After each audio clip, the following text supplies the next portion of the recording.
What's up guys, how's it going? It's that boy Reggie here and we're back at it again with another reaction video. Today we have top 10 overpowered anime swordsmen by VinnyTube. Again, like I do every other video, I will link down the link to the original video as well as a link to VinnyTube's channel so you guys can go show some love. But yeah, this caught my attention as soon as I saw it and I was like, yes, swordsmen are probably one of my favorite characters out there. They're just so prideful and I mean they're just really cool. As you can see, I'm wearing I thought I was wearing a Full Metal shirt, which I know King Bradley is a swordsman. Hopefully he's in there, but let's check it out. Let's not waste any more time.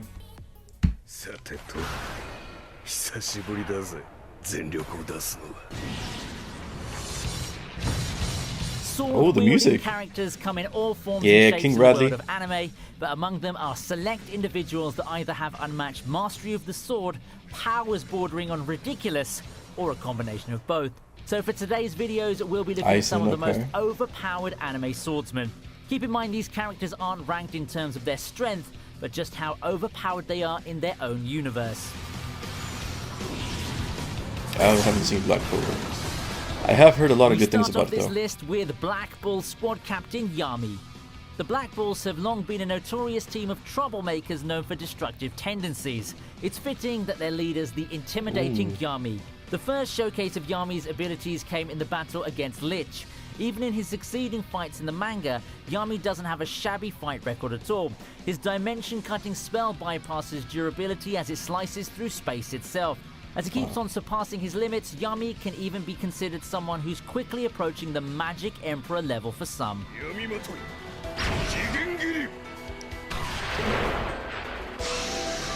I might need to check out some Black Clover, guys.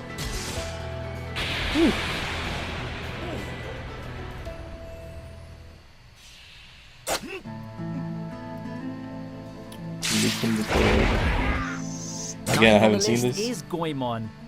Would a top 10 swordsman list really be complete without the descendant of the legendary Ishikawa Goemon? The temperamental Goemon's claim to fame lies in his unparalleled swordsmanship and martial arts skills. His sword, Zantetsuken, is capable of slicing through anything. And when I say anything, I mean anything. That includes armored cars, buildings, bullets, and even freaking light bolts. That's pretty cool. If Zantetsuken's able to cut something, it quickly becomes a plot point. It may not seem much when you look at the bigger picture in the world of anime. Yo, is this the original lightning blade? Goemon can probably make a case for strongest and most overpowered character.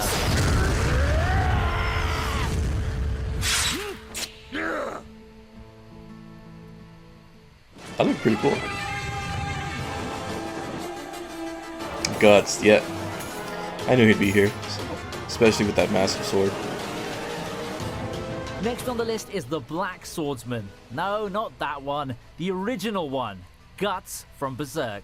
Similar to Goemon, Guts remains a character that seems tame when it comes to his repertoire of powers at first glance, because he really doesn't have many powers besides his sword. While he does gain the Berserker armor, Guts generally does away with fancy superhero gimmicks, magical eyes, enchanted swords that can shoot beams, and other stock anime abilities. Instead, he reaches current power level with training. Decades of living a violent lifestyle and endless training have allowed him to hone his skills to the point where cutting through armored men with his gigantic sword isn't much of a feat at all. Few can match Guts' indomitable will. He's mastered the art of weaponizing his emotions, harnessing his rage into a force that allows him to tear through the battlefield with pure, unadulterated destruction.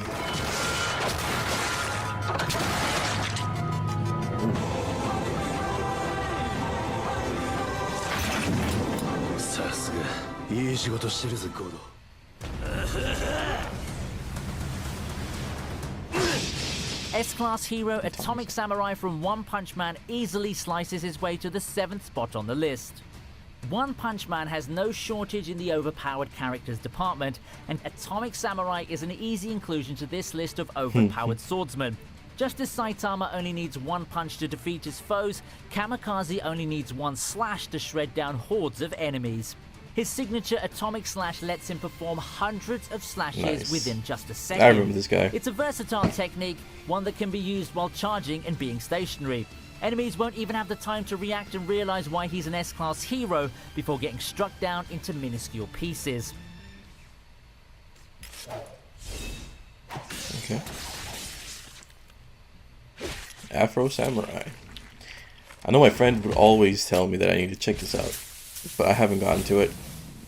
I will though, eventually. We have Afro Samurai taking the number 6 spot. A swordsman who vows revenge on justice for killing his father, Afro Samurai starts off with the series as the number 2 headband. While most of his exploits in getting that headband aren't shown on screen, becoming the 2nd strongest swordsman is an insane feat by its own right. Viewers get a taste of Afro's might in the short run of his series. While simply wielding a sword might make his fighting style seem ordinary, he's actually capable of slicing bullets, blocking lasers, innovating tactics mid-fight, and single-handedly laying waste to an entire army. Not to mention his insane stamina, Nice. Afro Samurai's a monster of a man, make no mistake. Here's a simple passive income business that allows you to be free. You probably don't know about. Of course. Did you not expect to see King Bradley on our list of overpowered swordsmen? Armed with his unmatched swordsmanship skills, Full Metal Alchemist's Fuhrer easily takes the 5th spot on this list. With a list of accolades, King Bradley's proven as one of the strongest combatants in Full Metal Alchemist. Throw multiple fighters at him? No problem. Even at the face of defeat against Scar, he nearly forced a mutual kill through sheer will and strength. Oh my God. The secret to his strength lies in This guy his was true insane. identity. The almighty King Bradley is in fact the homunculus Wrath. In addition to his swordsmanship, he also has access to the ultimate eye, a power that grants him enhanced senses to the point of precognition, making him one step ahead of his opponents.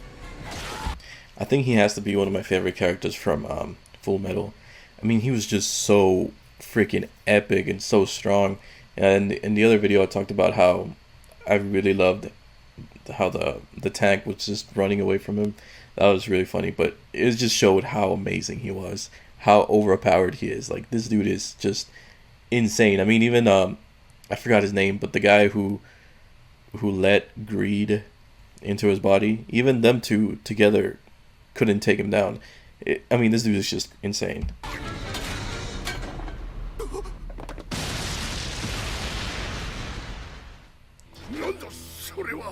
Ooh, Meliodas?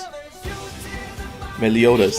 4th on our list is one of the rising stars of shonen anime, Meliodas from the 7 Deadly Sins.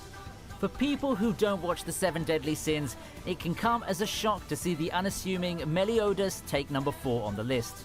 As anime has taught us for so long, looks can be extremely deceiving. Given that everyone in the world of 7 Deadly Sins is overpowered, it takes a special kind of brokenness to go toe-to-toe with both the Giant King and the Fairy King. Also take note that his assault mode's probably one of the most powerful beings in existence, and he's only getting stronger as time goes on.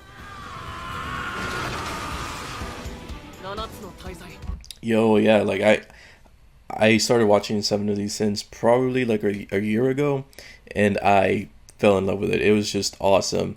And it's so sad to see how this new season that came out, in terms of animation, it's doing bad. I mean, at least that's what I hear. I haven't watched it yet, but it's just, it makes me sad. But yeah, Meliodas, total badass, awesome character. Let's keep going. But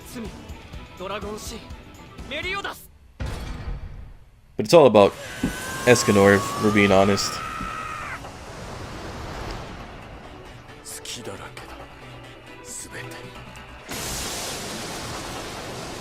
Were you under the impression that you wouldn't see Aizen on this list?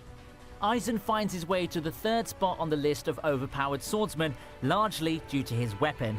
His Zanpakuto's powers, total control of an enemy's 5 senses, and the ability to conjure perfect illusions. However, his true strength doesn't lie in his insane spiritual power or sensory manipulation, but in his adaptability.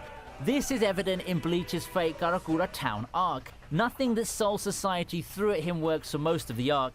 Every single time the heroes think they've got him, he comes up with a way out at the very last second, often by overpowering everyone with his superior spiritual powers. To make matters worse, he's also immortal and capable of constant evolution thanks to the Hogyoku. To say he continues to attain absurd levels of power as the arc goes on would be a gross understatement. Yeah, Aizen is definitely one of my favorite villains. Zoro? Wait. Oh, okay. I mean, I'm not even mad. Yeah. Hawkeye Mihawk from One Piece proudly sits at number 2 on our list. Dracule Mihawk's known as the greatest swordsman in the world, a title that I believe is deserved. Where do we start with this guy? Mihawk's capable of sinking an entire fleet of ships single-handedly. Then he also trains Zoro. Just when you think that Zoro's strong, Mihawk easily stomps over his student in a battle. I remember that. using That only was a dagger, insane. So not even using his primary weapon. Let's not even get to the scene where he effortlessly slices a gigantic iceberg at Marineford with the shockwave of his slash. This handful of a resume is made all the more impressive by the fact that Mihawk lacks a devil fruit. I mean, how insane is that? Yo, yeah, but like that fight against Zoro, whenever he used a tiny little blade, and then he even went and told Zoro that, hey, I'm sorry, I don't have a smaller one. Like, what? That is so disrespectful, man. But I mean, I guess he was just trying to, you know, not humiliate Zoro. I don't know. But yeah, Mihawk deserves to be in here. I completely forgot about him. But of course, I mean, he is the current strongest swordsman in One Piece right now. How could I forget that? But yeah, eventually Zoro will get there. I have no doubt about it. But yeah, let's keep going. So there you have it. 10 of the most badass and overpowered... Wait, what? Yeah, that's it. What? He just completely skipped number 1. I guess he forgot to put it in there, or I don't know. But yeah, that was awesome list. I didn't know most of the characters in there, but the ones I did know, I 100% agree that they should be in here. Like Mihawk, I was just talking about him. Amazing character. And yeah, the fact that he doesn't have a devil fruit is even cooler. Come on now. Who else? Yeah, King Bradley, one of my favorite characters from Full Metal. But yeah, I hope you guys enjoyed this. I know I certainly did. Go show ViniTube some love. Make sure to like if you did, subscribe, comment, and hit the little bell so you guys can get my notifications. This was That Boy Reggie, and I'll see you guys next time. Bye.